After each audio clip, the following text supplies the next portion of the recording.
My boss fired me in front of everyone, but he didn't know I owned his office.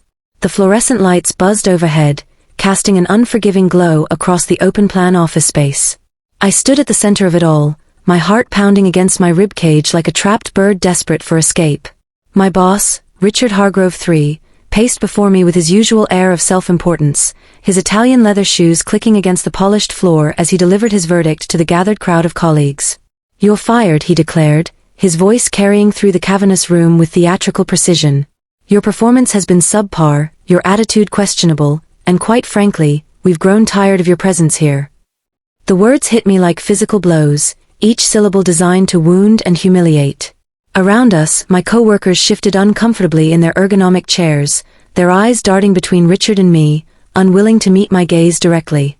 What Richard didn't know, what none of them knew, was that while he might have held the title of CEO, I owned the very building we stood in. Every glass panel, every desk, every server in the basement belonged to me. I had inherited the property from my late grandmother 6 months ago, but chose to keep my ownership discreet, preferring to work alongside my team rather than lord over them as their landlord-boss hybrid. Richard continued his tirade, his face reddening with each passing moment. "We need people who can deliver results, not excuses. Your constant questioning of management decisions, your refusal to participate in our team-building activities, it's become a distraction." His hands sliced through the air with dramatic emphasis, as if he were performing in some corporate tragedy. I felt the familiar heat of embarrassment creeping up my neck, but beneath it burned something else, a spark of indignation that refused to be extinguished. Richard had always been particular about appearances, demanding absolute loyalty and compliance from his employees. To him, success was measured in quarterly earnings reports and boardroom politics, while I had spent years building genuine relationships with our clients and developing innovative solutions that actually mattered to them. As Richard droned on about my supposed failures, my mind drifted back to the countless late nights I'd spent perfecting projects, the weekends sacrificed to ensure our clients received the best possible service. I remembered the young interns I'd mentored, watching their confidence grow as they discovered their potential under my guidance. These memories weren't just professional achievements, they represented years of dedication, passion, and personal growth that couldn't be reduced to Richard's simplistic narrative of incompetence. The irony of the situation wasn't lost on me. Here I was, being publicly dismissed by a man who owed his prime office space to my family's legacy. The building itself had been constructed by my grandfather during the post-war boom, its foundation laid with the same determination and vision that had guided our family business for generations. When my grandmother passed away unexpectedly earlier this year, she left the property to me, along with a letter advising discretion in how I chose to handle my inheritance. "Your position is immediately terminated," Richard concluded, finally running out of steam. "Security will escort you out. Please leave your access badge and company property with HR." He turned dramatically on his heel, signaling the end of his performance, while 2 burly security guards approached me from either side. But as I stood there, surrounded by the judgmental eyes of my former colleagues and the looming presence of the guards, something unexpected happened. Instead of feeling defeated, I felt a surge of clarity. This moment wasn't the end of my story, it was merely the beginning of a new chapter. Richard might have thought he was exercising his authority, but in reality, he had just made the biggest mistake of his career. The security guards hesitated, sensing perhaps that something wasn't quite right about this termination scene. I reached into my pocket, pulling out not just my company ID, but also a set of keys that had remained hidden in my desk drawer for months. The master key to the building gleamed innocently in the harsh office lighting, catching Richard's attention as he turned back to witness my departure. For the first time since I'd started working here 3 years ago, I saw genuine confusion cross Richard's face. "What is that?" he demanded, his authoritative tone faltering slightly. The entire office seemed to hold its collective breath as I took a step forward, the sound of my sensible work shoes echoing through the suddenly silent space. "This," I said, holding up the key with deliberate slowness, "is the master key to this building. And these," I added, producing several official-looking documents from my other pocket, "are the property deeds and rental agreements." The color drained from Richard's face as he processed my words, his perfectly manicured hands twitching at his sides. Around us, whispers began to circulate among the staff. Sarah from accounting gasped audibly, while Mark from IT nearly dropped his coffee mug. Even the security guards took a subtle step back, reassessing the situation. I could practically see the gears turning in everyone's minds as they connected the dots between the mysterious new owner who had acquired the building 6 months ago and the quiet, competent woman who had just been publicly fired. Richard's transformation was remarkable to witness. The confident CEO who had strutted around the office moments ago now looked like a cornered animal. "This is impossible," he sputtered, though his voice lacked conviction. "I would have been informed if there was a change in ownership." I allowed myself a small smile, remembering all the times Richard had dismissed my suggestions or overridden my decisions without consideration. "You assumed that because I worked here, I couldn't possibly be the owner. That's exactly why I chose to keep it quiet." I gestured to the documents in my hand. "Everything is completely legitimate. The building officially transferred to my name 6 months ago, following my grandmother's wishes." The weight of revelation settled heavily over the office. People who had watched silently during my termination now looked at me with new eyes, respect mingled with curiosity. Richard's empire of control was crumbling before him, and he knew it. His carefully cultivated image of omnipotence was dissolving faster than morning mist under the rising sun. "You can't just—" Richard began, but his voice trailed off as the implications sank in. The quarterly rent payments that had mysteriously appeared in his accounts, the maintenance requests that were always handled promptly, the recent renovations that had modernized the building without his direct involvement, all of it suddenly made sense. "I assure you I can," I interrupted, my voice steady despite the adrenaline coursing through my veins. "In fact, I've been more involved in this company's operations than anyone realized. While you've been focused on power plays and profit margins, I've been ensuring that this building remains one of the most desirable office spaces in the city."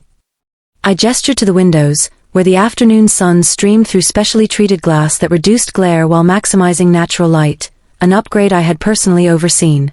The staff began moving closer, drawn by the unfolding drama. Some looked embarrassed, others intrigued, but all were captivated by the reversal of power dynamics. Jennifer from marketing, who had once laughed at Richard's jokes at my expense, now stood beside me, her expression thoughtful. Tom from sales, who had witnessed multiple instances of Richard taking credit for my ideas, gave me a subtle nod of support. "What are you going to do?" Richard asked, his voice barely above a whisper. For the first time since I'd known him, he looked genuinely uncertain. The confidence that had propelled him through board meetings and investor pitches had deserted him, leaving behind a man who suddenly understood how precarious his position truly was. I took a deep breath, aware that every eye in the room was fixed on me. The power dynamic had shifted so dramatically that even the air felt different, charged with possibility and anticipation. "That depends," I said carefully, weighing each word, "on whether you're willing to learn from this experience. You see, being a leader isn't about wielding power over others, it's about empowering those around you to succeed." The irony of delivering this lecture while holding literal ownership over his domain wasn't lost on me. Richard's face flushed red again, though this time with shame rather than anger. His shoulders slumped slightly, and for a brief moment, I saw not the arrogant CEO, but a man who had built his entire identity around maintaining control and authority. "I've watched you dismiss good ideas simply because they didn't originate from you," I continued, my voice firm but not unkind. "I've seen you demoralize talented employees who questioned your decisions, and I've witnessed firsthand how your obsession with hierarchy has stifled innovation in this company." As I spoke, heads nodded throughout the office, tiny movements of agreement that spoke volumes about shared experiences. "But here's the thing," I said, stepping closer to Richard. "Despite everything, I believe in second chances. This company has potential, real potential, to be something extraordinary. What it needs isn't destruction, but transformation." I glanced around the room, meeting the eyes of my former colleagues. "All of you have contributed to making this place special. Your hard work, your creativity, your dedication, these are the true foundations of any successful enterprise." The atmosphere in the room had changed dramatically. Where there had been tension and fear, there was now a palpable sense of hope. People who had kept their heads down during my termination were now standing taller, their body language speaking of renewed confidence.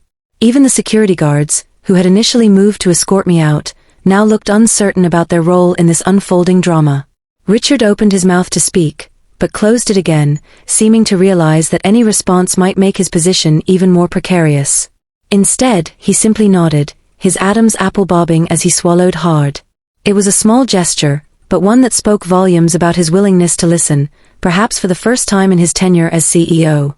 I turned back to face the assembled staff, feeling the weight of responsibility settle upon my shoulders. Tomorrow, I announced, we begin a new chapter. One where every voice matters, where innovation is encouraged rather than suppressed, and where leadership means serving those who trust us to guide them. A murmur of approval rippled through the crowd, growing into something resembling applause. As I surveyed the transformed office space, I realized that this moment wasn't just about reclaiming my rightful place or exacting revenge on a misguided boss. It was about creating something better, something that honored both my family's legacy and the potential I saw in every person gathered here. The building might have been my inheritance, but the future we would build together was something far more valuable. The hours that followed were a whirlwind of activity and emotion. Employees who had previously avoided eye contact now approached me with tentative smiles and questions about what would happen next. Some shared stories of their own frustrations with Richard's leadership style, while others expressed excitement about the possibility of positive change. The energy in the office transformed from one of fear and resignation to cautious optimism and anticipation. I found myself in impromptu meetings with department heads, listening to their ideas for improving workflows and fostering better communication. The marketing team proposed initiatives to enhance our brand's community engagement, while the IT department suggested innovative solutions for remote collaboration that Richard had consistently dismissed as unnecessary expenses. Each conversation revealed layers of untapped potential within the company, potential that had been stifled under Richard's rigid management style. Throughout these discussions, I maintained a careful balance between asserting my authority as the building's owner and acknowledging my role as a former colleague. I made it clear that while significant changes were coming, they would be implemented thoughtfully and collaboratively. The staff responded positively to this approach, their initial shock giving way to genuine enthusiasm for the possibilities ahead. One particularly poignant moment came when Sarah from accounting presented me with a detailed analysis of cost-saving measures she developed over the past year. I tried to show these to Mr. Hargrove, she explained, her voice trembling slightly, but he told me my job was to process numbers, not analyze them. As I reviewed her comprehensive report, I realized how much talent and initiative had been wasted under Richard's leadership. Meanwhile, Richard himself retreated to his office, emerging only to request private meetings with various senior staff members. From what I could gather through the grapevine, he was attempting damage control, trying to salvage relationships and perhaps even his position within the company. I watched these developments with mixed feelings.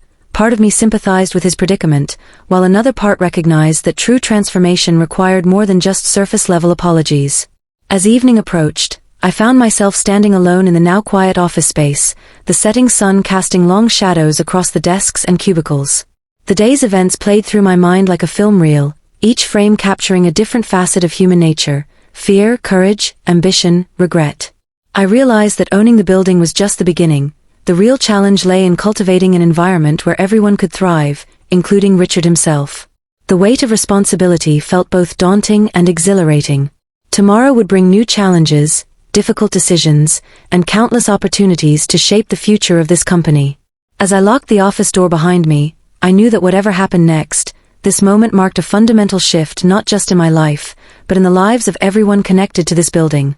Walking through the lobby, I paused to admire the architectural details my grandfather had insisted upon: the intricate moldings, the elegant marble floors, the grand staircase that had witnessed decades of business triumphs and tribulations. These elements spoke of permanence and legacy, reminding me that while today's dramas might seem monumental, they were but chapters in a much longer story. Outside, the city buzzed with its usual evening energy.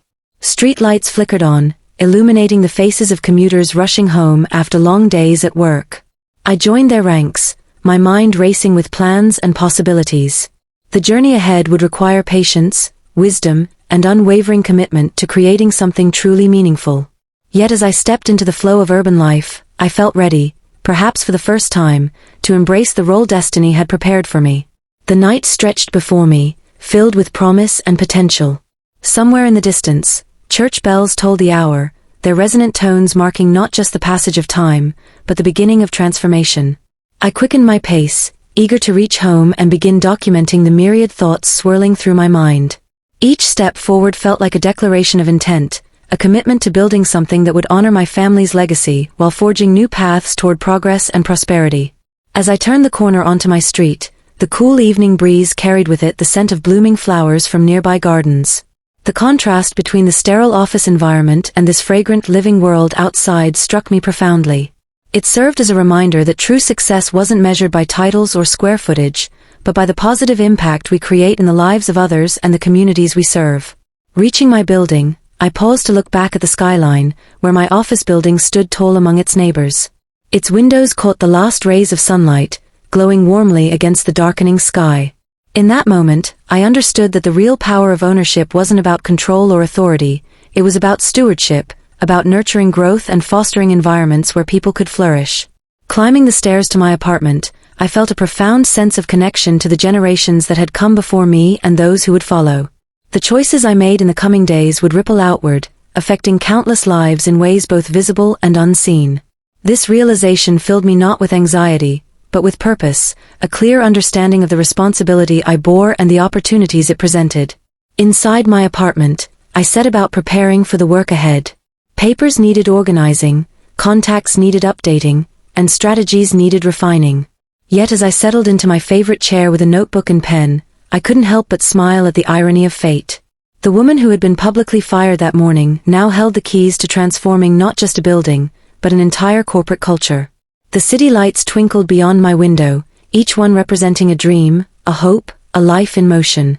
Among them burned the lights of our office building, where tomorrow morning I would return not as an employee, but as its owner and visionary leader. The road ahead promised to be challenging, but as I began sketching out plans and possibilities, I knew that whatever obstacles arose, they would be met with determination, compassion, and an unwavering belief in the power of positive change. And so, with pen in hand and purpose in heart, I began writing the next chapter of our story, one that would redefine what it meant to lead, to succeed, and to build something truly lasting in a world that often valued appearances over substance. The night deepened around me, but within these walls, ideas were taking shape, plans were forming, and a vision for the future was emerging, one that would transform not just a single office building, but potentially an entire industry's approach to leadership and success.